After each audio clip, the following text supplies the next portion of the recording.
उत्तर भारत के एक छोटे से गांव सोनपुर में एक 14 साल का लड़का रहता था, बल्लू। पिता का साया बचपन में ही उठ गया था। घर में सिर्फ वो और उसकी माँ थे। माँ दिन रात सिलाई करती, लेकिन कमाई इतनी नहीं थी कि पेट भर सके। गांव वाले अक्सर ताने मारते, गरीब का बच्चा है, क्या कर लेगा। लेकिन आरव के दिल में एक ही सपना था, अपनी माँ को खुश देखना। एक शाम जब सूरज ढल रहा था और आसमान सुनहरा हो चुका था, आरव लकड़ियाँ लेने जंगल गया। अचानक उसे झाड़ियों के पीछे से हल्की सी चमक दिखाई दी। वह धीरे धीरे आगे बढ़ा और जो उसने देखा उसे देखकर उसकी सांसें रुक गईं।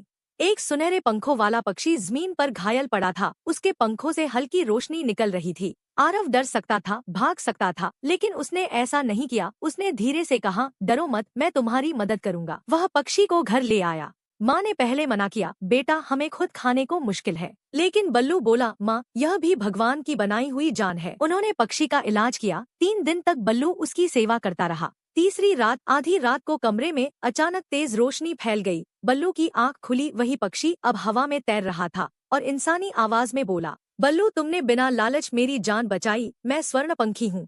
मैं तुम्हें एक वरदान देता हूँ। जब भी इस पंख को सच्चे दिल से पकड़ोगे, तुम्हारी सच्ची इच्छा पूरी होगी। लेकिन याद रखना, लालच विनाश लाएगा। और वह गायब हो गया। अगले दिन घर में अनाज खत्म था। माँ की आंखों में चिंता थी।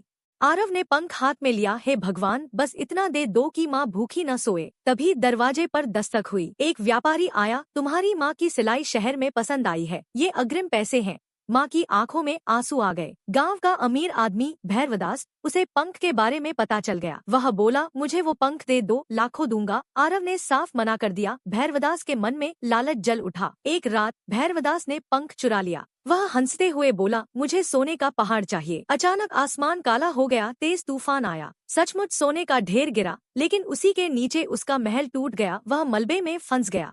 गांव में अफरातफरी मच गई। बल्लू दौड़ा। उसने पंख हाथ में लेकर कहा, अगर मेरा दिल सच्चा है तो इस लालच से गांव को बचा लो। तूफान शांत हो गया। सोना गायब हो गया। भैरवदास रो पड़ा, मुझे माफ कर दो। रात को स्वर्णपंखी फिर प्रकट हुआ। बल्लू अब तुम्हें इस पंख की जरूरत नहीं।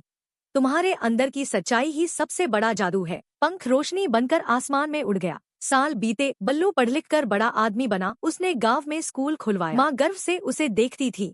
गांव वाले कहते, सच्चा चमत्कार सोने का नहीं, दिल का होता है।